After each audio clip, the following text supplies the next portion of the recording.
Hello all, welcome to session 3 of chemical kinetics. In this session we will learn about molecularity of a reaction, what are elementary reactions, complex reactions, the difference between the order and molecularity of a reaction, and we'll solve some numericals onto this one. तो चलिए पहले हम लोग देखते हैं molecularity of a reaction. Molecularity of the reaction का मतलब ये होता है कि भाई जो भी बैलेंस केमिकल इक्वेशन है उसके अंदर रिएक्टेंट साइड में कितने नंबर ऑफ मॉलिक्यूल्स है। यानी अगर सपोज हमको मॉलिक्यूलरिटी ऑफ अ रिएक्शन को डिफाइन करना है तो हम डिफाइन करते हैं as the number of moles of reactants as shown by balance chemical equation that are taking part in chemical reaction. मतलब कोई भी अगर सपोज केमिकल रिएक्शन दिया हुआ है, केमिकल इक्वेशन है, बैलेंस केमिकल इक्वेशन, उसके रिएक्टेंट साइड में कितने मोल्स ऑफ रिएक्टेंट्स है उसको हम लोग क्या कहते हैं, मॉलिक्यूलरिटी ऑफ द रिएक्शन। हम इसको एक और दूसरे तरीके से भी डिफाइन कर सकते हैं as the number of reacting species, atoms, ions और molecules taking part in chemical reaction which must collide simultaneously in order to bring about a chemical reaction is called molecularity of reaction। माने उतने molecules जो कि reactant side में मौजूद है और जिनको इकट्ठा एक ही समय पे एक दूसरे के साथ में कोलाइड करना पड़ेगा ताकि प्रोडक्ट बने, उसको हम लोग उसकी मॉलिक्यूलरिटी कहते हैं। तो हम अगर चाहते हैं कि इसको अच्छे से समझे तो हमको इसके एग्जांपल्स देखने चाहिए। चलिए एक हम एग्जांपल लेते हैं कि हमारे पास में एक हाइपोथेटिकल रिएक्शन है कि ए गिव्स प्रोडक्ट। इसका मतलब इसके रिएक्टेंट साइड में एक ही मॉलिक्यूल है ना। इसका स्टोइकियोमेट्रिक कोएफिशिएंट 1 है, इसका मतलब एक ही मोल है ए का, और इसीलिए ये जो रिएक्शन होगा ये रिएक्शन का मॉलिक्यूलरिटी होना चाहिए 1। So this reaction is unimolecular और molecularity equals to 1। सिमिलरली अगर सपोज हम और एक एग्जांपल लेते हैं, लेट्स से फॉर एग्जांपल हम लोग बोलते हैं कि A plus B gives product. इसका मतलब एक मोल A का एक B का ये साइमल्टेनियसली एक ही टाइम में जब क्या करेंगे, कोलाइड करेंगे, तब प्रोडक्ट बनेगा। इसका मतलब अभी मॉलिक्यूलरिटी होनी चाहिए, एक A है और एक B है, तो मॉलिक्यूलरिटी होनी चाहिए 1 + 1 2, यानी रिएक्टेंट साइड में आपको दो मॉलिक्यूल्स दिखाई दे रहे हैं और इसीलिए मॉलिक्यूलरिटी ऑफ द रिएक्शन होना चाहिए 2, या हम इसको कहते हैं बाइमॉलिक्यूलर रिएक्शन, और मॉलिक्यूलरिटी इक्वल्स टू 2। सिमिलरली अगर सपोज मुझे यही वाला रिएक्शन इस तरीके से लिखा हुआ मिलता 2A गिव्स प्रोडक्ट, तो भी हमें समझ में आ रहा है कि इसके रिएक्टेंट साइड में दो मॉलिक्यूल्स हैं, तो ये रिएक्शन भी होना चाहिए बाइमॉलिक्यूलर और मॉलिक्यूलरिटी इक्वल्स टू 2। सिमिलरली अगर सपोज हमें इस तरीके का रिएक्शन मिलता है 2A plus B gives product, तो मॉलिक्यूलरिटी कितना होना चाहिए, तो इसका मॉलिक्यूलरिटी होना चाहिए 2A है और एक B है, सो 3 मॉलिक्यूल्स हो गए। सो वी से दिस इज अ ट्राइमॉलिक्यूलर रिएक्शन और मॉलिक्यूलरिटी इक्वल्स टू 3। ना सिमिलरली अगर सपोज यही रिएक्शन इस तरीके से भी लिखा हुआ अगर है 3B गिव्स प्रोडक्ट, तो भी इसका जो मॉलिक्यूलरिटी है वो होना चाहिए 3, यानी रिएक्शन होना चाहिए ट्राइमॉलिक्यूलर या मॉलिक्यूलरिटी इक्वल्स टू 3। तो जैसे हम लोग डेफिनेशन में देख रहे हैं कि भाई जितने भी रिएक्टेंट साइड में मॉलिक्यूल्स होंगे उतनी उसकी मॉलिक्यूलरिटी होगी, या जितने रिएक्टेंट साइड में मॉलिक्यूल्स होंगे वो साइमल्टेनियसली एक ही साथ में जब कोलाइड करेंगे तो उतनी उसकी क्या होनी चाहिए, मॉलिक्यूलरिटी होनी चाहिए। फाइन। तो जैसे 1A gives product, molecularity 1, A plus B, तो मॉलिक्यूलरिटी कितनी होगी 2, 2A molecularity 2, 2A plus B molecularity 3, 3B molecularity is 3। तो अगर सपोज हम लोग इसको कंपेयर करना चाहेंगे ऑर्डर के साथ में, तो molecularity is a theoretical phenomena, order हमारा एक्सपेरिमेंटल फिनोमेना था। सो मॉलिक्यूलरिटी हम डायरेक्टली जो रिएक्शन है, बैलेंस केमिकल रिएक्शन है, इक्वेशन है, उसी के ऊपर से निकालेंगे। पर इसकी कुछ इंपॉर्टेंट चीज़ें हमने जाननी है जो मॉलिक्यूलरिटी के बारे में है। तो पहला तो ये चीज़ होता है कि molecularity of a reaction can not be equal to zero. तो जब हम कह रहे हैं कि molecularity of a reaction can not be zero, इसका मतलब ये है भाई कि हमारा जो रिएक्टेंट साइड है उसमें कभी जीरो नहीं हो सकता। मतलब रिएक्टेंट कुछ भी नहीं था और प्रोडक्ट बन गया, ऐसा तो हो नहीं सकता। That will be against the law of conservation of मास। यानी ये molecularity of a reaction can not be zero. This is in accordance with law of conservation of mass. So this is in accordance with law of conservation of mass, जो कि कहता है during a chemical reaction mass can neither be created nor it can be destroyed. It is being converted from one type of matter into another one. तो हमको समझ में आता है कि अगर सपोज मॉलिक्यूलरिटी जीरो है तो प्रोडक्ट बनेगा क्या भाई। हम लोगों को अगर सपोज हमारे पास में रिएक्टेंट साइड में कुछ है ही नहीं तो प्रोडक्ट बनेगा नहीं। इसका मतलब ये है कि हमको ये समझना है molecularity of a reaction can not be zero, यानी ऐसा हो नहीं सकता कि रिएक्टेंट साइड में जीरो मॉलिक्यूल्स हो। अब यही दूसरा वाला पार्ट हमको ये समझना है कि जो मॉलिक्यूलरिटी ऑफ अ रिएक्शन है that can not even negative भी नहीं हो सकता। और ये भी in accordance with law of conservation of mass ही है, क्योंकि मास कभी भी निगेटिव नहीं हो सकता। So molecularity of a reaction can not be negative.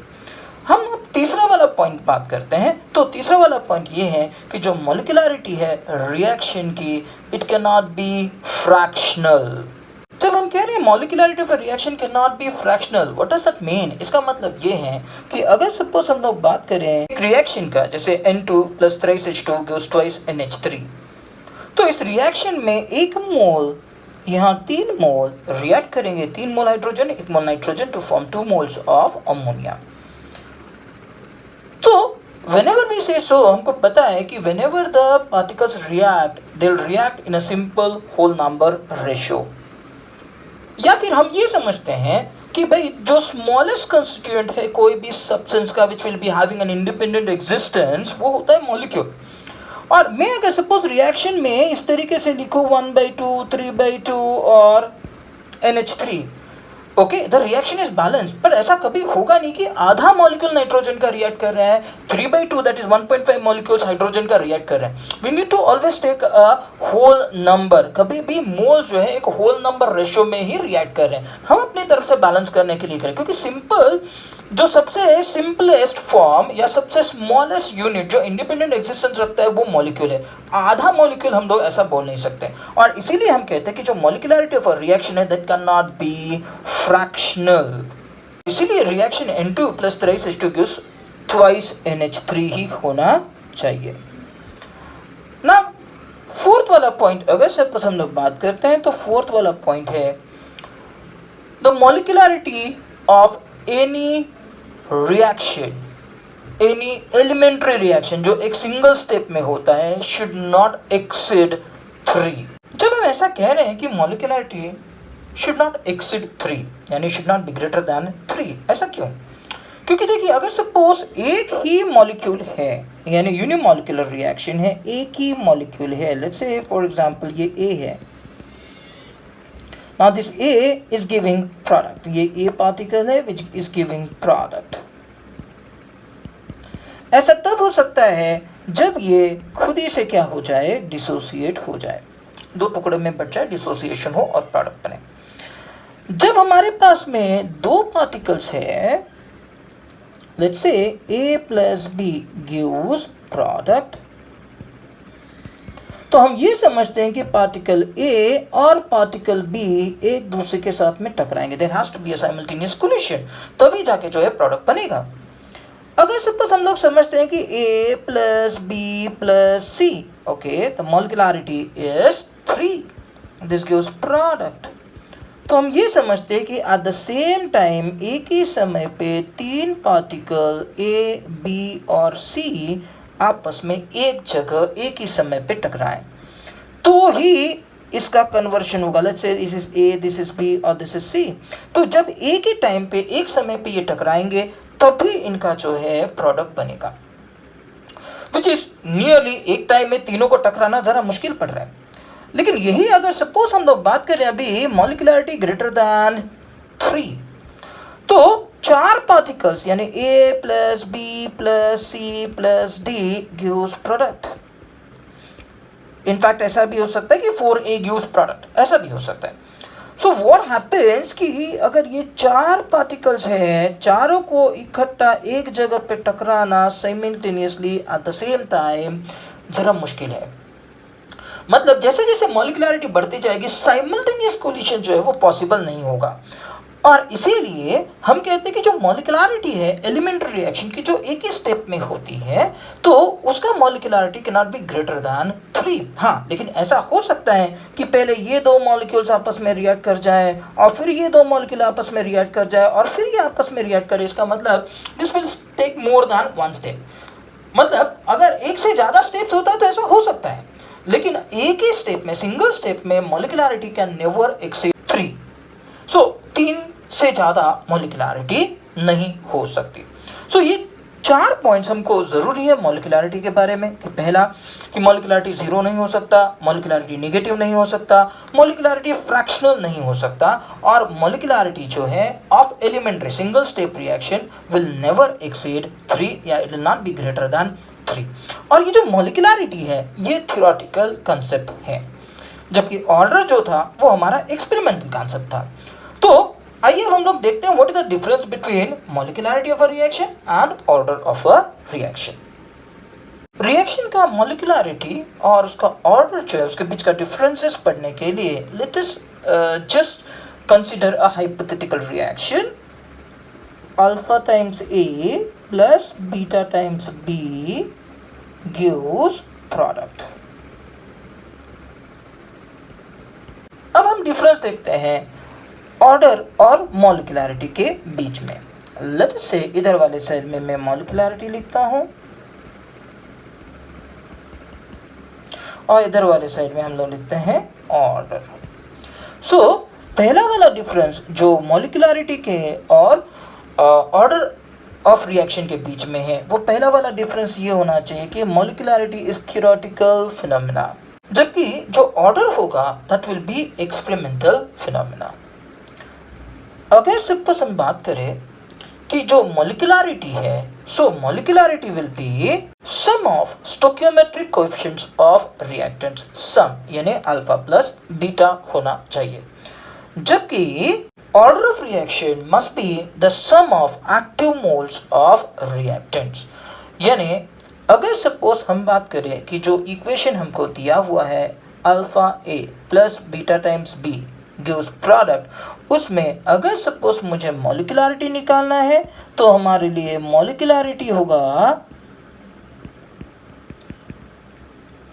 Equals to alpha plus beta, जबकि यही बात अगर सपोज हम लोग ऑर्डर निकालना चाहे तो हम डायरेक्टली जो गिवन इक्वेशन है उसके ऊपर से नहीं निकाल सकते, हमें उसके लिए रेट लॉ लिखना पड़ेगा। Let us say rate law expression is R equals to K into A to the power A into B to the power B।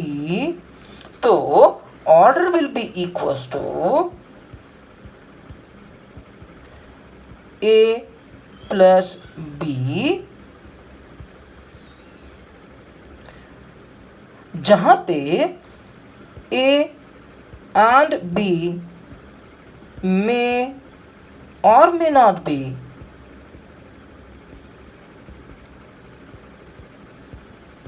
equal to alpha and beta. तो ज़रूरी नहीं कि मतलब जो मॉलिक्यूलरिटी है ना, वो मॉलिक्यूलरिटी क्योंकि इक्वेशन के ऊपर बैलेंस केमिकल इक्वेशन पे डिपेंड कर रहा है, ये रेट लॉ के ऊपर डिपेंड कर रहा है, तो ये भी हमारा एक जो है डिफरेंस हो सकता है। सो फोर्थ पॉइंट ऑफ डिफरेंस ये हो सकता है कि जो मॉलिक्यूलरिटी ऑफ अ रिएक्शन है it's calculated from balanced chemical equation, जबकि जो ऑर्डर ऑफ द रिएक्शन है वो हम कैलकुलेट कर सकते हैं फ्रॉम द रेट लॉ। और फिफ्थ वाला डिफरेंस अगर सपोज हम लोग बोले तो मॉलिक्यूलरिटी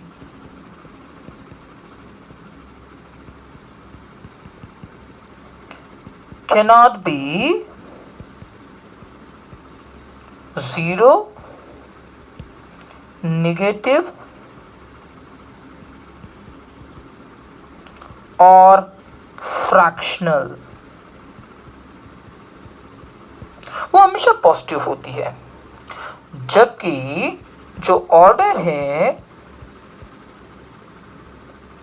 कैन बी 0, नेगेटिव और फ्रैक्शनल, और पॉजिटिव तो होता ही है। तो इस तरीके से जो मोलिकुलरिटी है और ऑर्डर के बीच में डिफरेंस है। अभी हम लोग एक प्रीवियस वाला पार्ट पढ़ रहे थे कि जहां पे the molecularity of a reaction can not exceed 3, ये भी हमारा एक डिफरेंस हो सकता है कि जो मोलिकुलरिटी वो 3 से ज़्यादा नहीं हो सकती, क्योंकि एक साथ में साइमल्टेनियस कोलिशंस नहीं हो सकते, लेकिन order can be greater than 3, that will depend कि भाई हमारा जो एक्टिव मोल्स है वो कितने हैं। तो इसी बेस के ऊपर कि भाई जब मोलिकुलरिटी 3 से ज़्यादा नहीं हो सकती, तो जहाँ पे 3 से ज़्यादा होगा उन रिएक्शंस का क्या होगा, और 3 तक जो है उनको हम क्या कहेंगे। तो जो 3 तक है वो सिंगल स्टेप रिएक्शंस होंगे, और अगर 3 से ज़्यादा होगा तो then there will be the complex reaction. तो अभी हम देखते हैं कि एलिमेंट्री रिएक्शंस क्या होती हैं और कॉम्प्लेक्स रिएक्शंस क्या होती हैं। तो पहले देखते हैं एलिमेंट्री रिएक्शंस। एलिमेंट्री रिएक्शंस वो होती हैं जो एक ही स्टेप में होंगी, यानी जिनकी मॉलिक्यूलरिटी जो है वो 3 या 3 से कम होगी। तो हम लिख सकते हैं कि elementary reactions, the reactions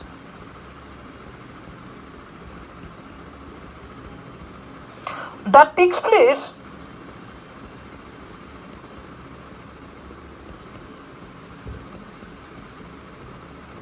in single step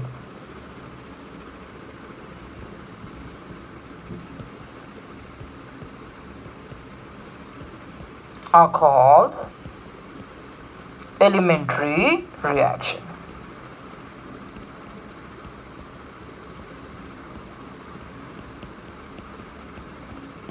example के तौर पे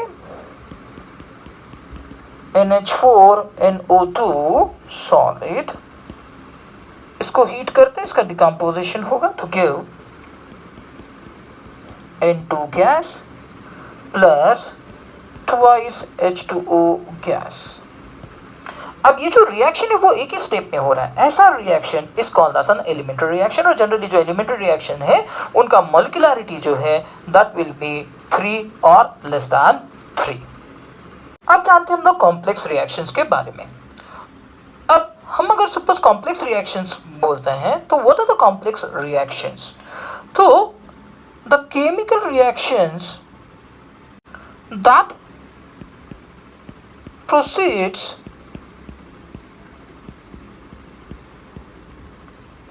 through more than one step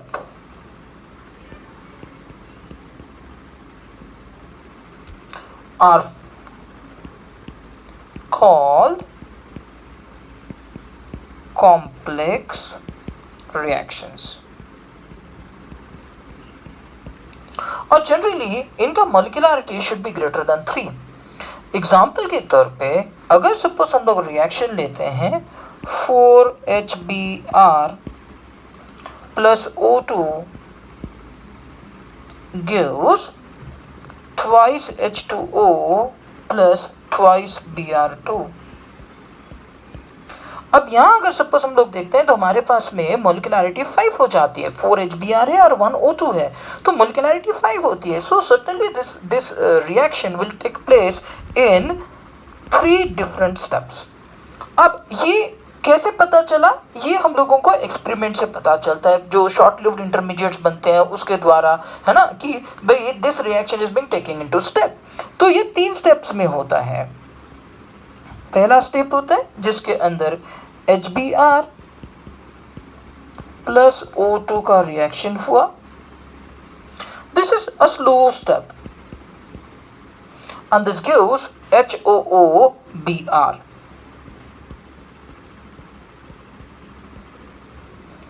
Now second step में this HOOBr plus HBr gives, now this is a fast step, ये वाला step fast है, and this gives twice HOBr. अब हम समझते हैं कि ये HOOBr ये प्रोडक्ट साइड में फर्स्ट स्टेप के और सेकेंड वाले के रिएक्टेंट साइड में एग्जिस्ट कर रहा है. इसका मतलब this should be an intermediate. जो फर्स्ट स्टेप के प्रोडक्ट में दिखाई दे रहा है, सेकंड स्टेप में कहाँ दिखाई दे रहा है, रिएक्टेंट में दिखाई दे रहा है. जो सेवरल डिफरेंट स्टेप्स हैं उसमें जो भी आपको सब्सटेंस प्रोडक्ट साइड में और रिएक्टेंट साइड में भी दिखाई देगा अलग अलग स्टेप्स के, that should be an intermediate. तो ये HOOBr इंटरमीडिएट है. सिमिलरली HOBr भी इंटरमीडिएट है. थर्ड स्टेप में twice HOBr plus 2HBr will give, now this is also a fast step, this gives twice H2O plus twice Br2.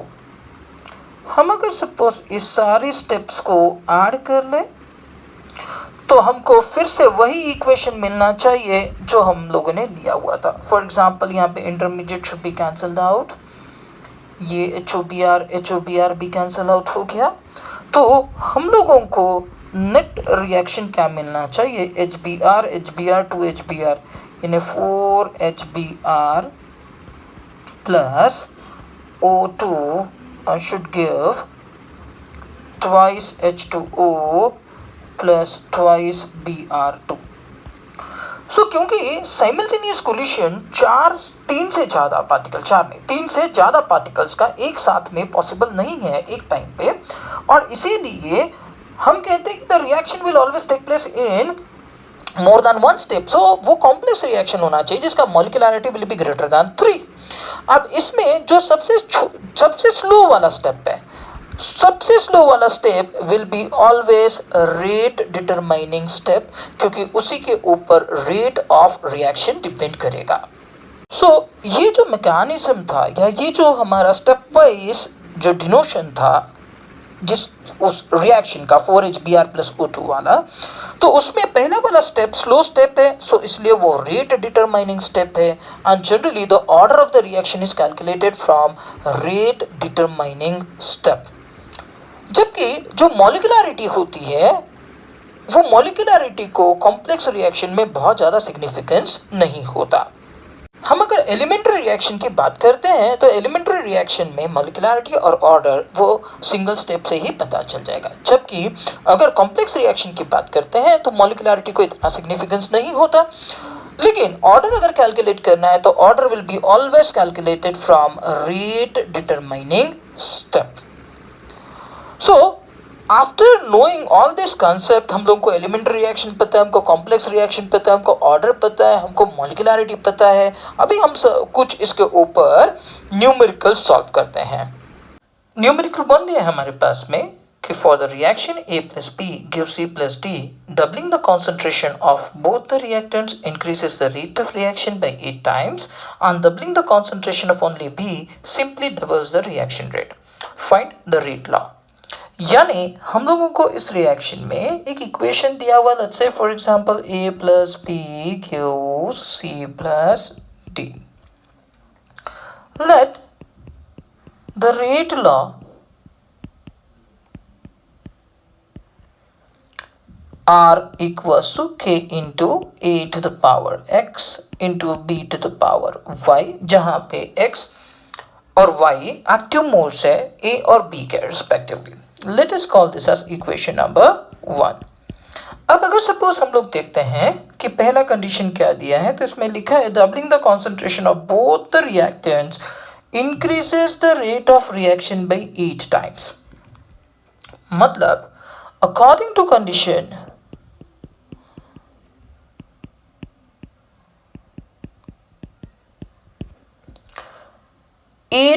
R is equals to K into 2a to the power x and 2b to the power y। क्यों? क्योंकि concentration जो है वो double की हुई है दोनों के, a का भी और b का भी।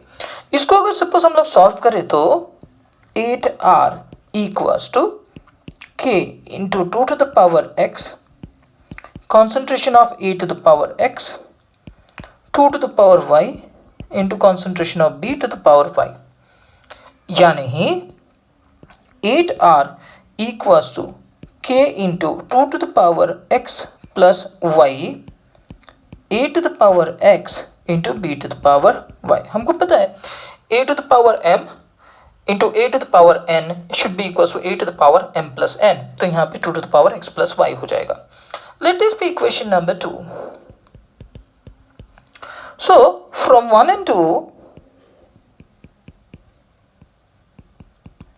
अगर सपोज हम इक्वेशन 2 को इक्वेशन 1 से डिवाइड करते हैं तो हमें मिलेगा 8r upon r should be equals to k into 2 to the power x plus y, a to the power x, b to the power y upon k into a to the power x into b to the power y। अब इसमें common terms जो है वो cancel कर देंगे, r cancel हो जाएगा, k cancel हो जाएगा, a to the power x, a to the power x, b to the power y, b to the power y cancel हो जाएगा। तो इन लोगों को कैंसिल करने के बाद में हमें क्या मिलेगा? We get 8 equals to 2 to the power x plus y, यानी 2 cube equals to 2 to the power x plus y, because 8 will be equals to 2 cube.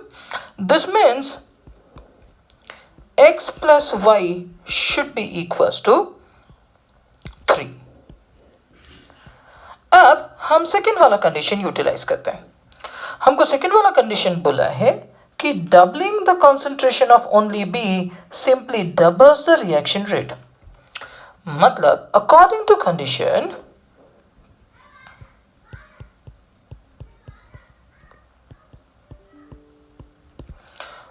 two R should be equals to K into a to the power x, क्योंकि a को double नहीं किया, सिर्फ b को double किया, 2b to the power y। So therefore 2r equals to k into a to the power x into 2 to the power y into b to the power y। Let this be equation 3। Now from 1 and 3,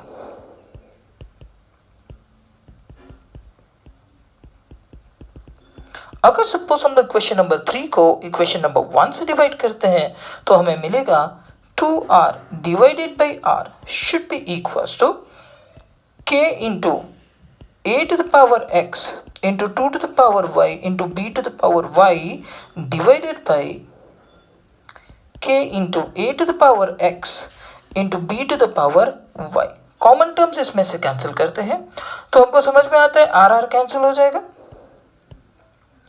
k cancel होगा, a to the power x cancel होगा, b to the power y cancel हो जाएगा। इसका मतलब 2 will be equals to 2 to the power y। और अगर suppose 2 is equals to 2 to the power y, so y will be equals to 1। Why? क्योंकि 2 to the power y, so this should be equals to 2 to the power 1, so y will be equals to 1।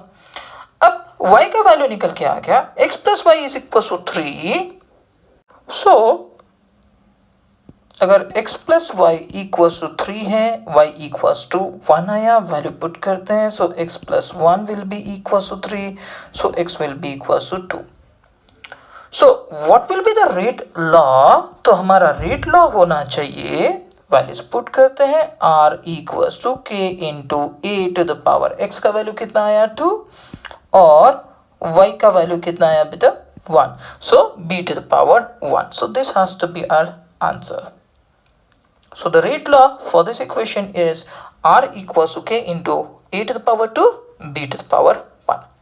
Now let's look at the next numerical। Numerical 2 में दिया हुआ है, in the below reaction if we double the concentration of A, reaction rate becomes 2 times, and in other experiment if we double the concentration of A and B, reaction rate again becomes 2 times। What is the order of the reaction? तो हम लोग को एक reaction दिया हुआ है 2a plus B give c plus D. अब अगर सपोज हम ये अज्यूम कर लेते हैं कि जो ऑर्डर ऑफ द रिएक्शन है ना, उसके लिए रेट लॉ लिख लेते हैं पहले। So let the rate law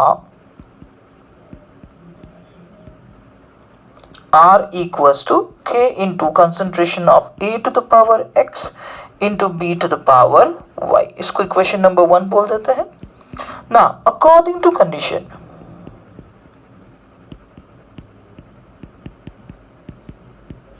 ना फर्स्ट कंडीशन क्या दिया हम लोग को, if we double the concentration of A reaction rate becomes 2 times.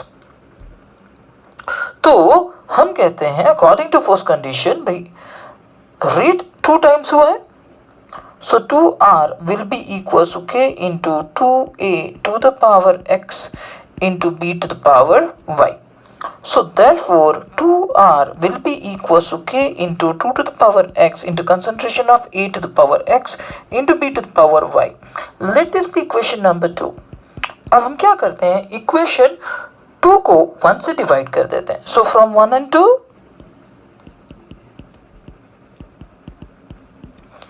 2R upon R will be equal to K into 2 to the power X into A to the power X into B to the power Y divided by K into A to the power X into B to the power Y। अब इसमें हम लोग जो common terms है वो cancel कर देंगे, यानी R कैंसिल हो जाएगा, A to the power X cancel होगा, B to the power Y cancel हो जाएगा, और K भी कैंसिल हो जाएगा। So this gives you 2 equals to 2 to the power X। This implies X is equals to 1। सो हमें X का value मिल गया। Now, according to the second condition, now let's talk about the second condition। According to condition दिया हुआ है, और क्या है second condition कि if we double the concentration of A and B, अगर सपोज हम लोग कॉन्सेंट्रेशन ए और बी का डबल करते हैं, reaction rate again becomes 2 times. माने दोनों का कॉन्सेंट्रेशन अगर सपोज हम लोगों ने डबल कर दिया तो भी रेट 2 टाइम्स ही होता है। So 2R will be equals to K into 2A to the power X and 2B to the power Y। इसका मतलब 2R will be equals to K into 2 to the power X, A to the power X, 2 to the power Y, B to the power Y। So that is equals to 2R will be equals to K into 2 to the power X plus Y, A to the power X and B to the power Y। Let this be equation number 3। सो अभी अगर suppose हम लोग third equation को 1 से first equation से divide कर देते हैं, so let's say from 1 and 3,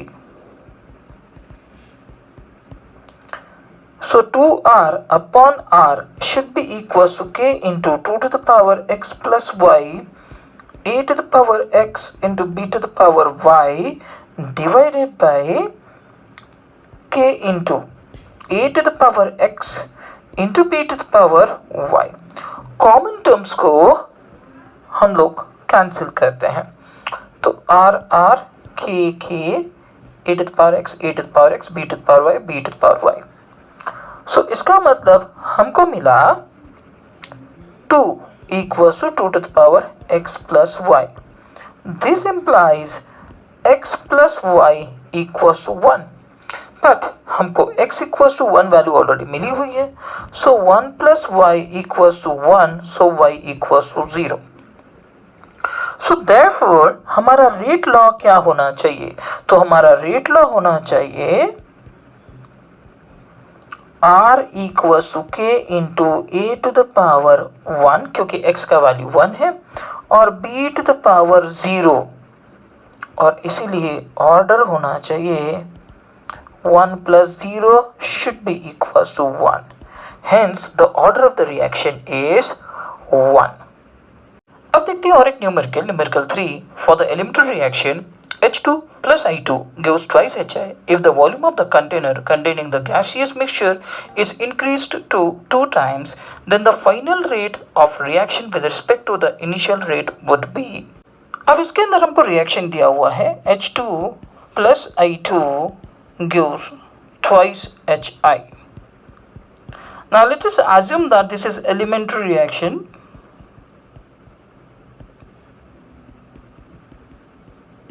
So rate law would be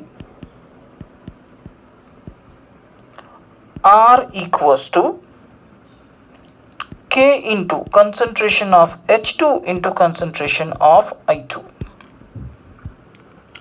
अब हमें ये बोला है कि if the volume of the container containing the gaseous mixture is increased to 2 times, यानी जो वॉल्यूम है वो डबल हो गया. So the new rate of the reaction, so according to condition करते हैं, new rate R1 should be equals to K into H2 to the power 2 and I2 to the power 2. दोनों का concentration जो है वो half हो जाएगा. क्यों? क्योंकि वॉल्यूम डबल हो गया. So this R1 will be equals to K into 1 by 4 into concentration of H2 into concentration of I2.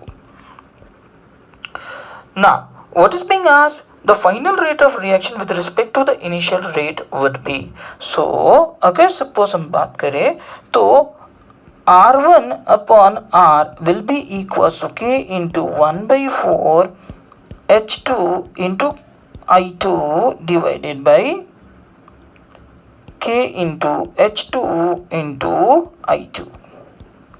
So common terms अगर suppose हम लोग cancel कर देते हैं,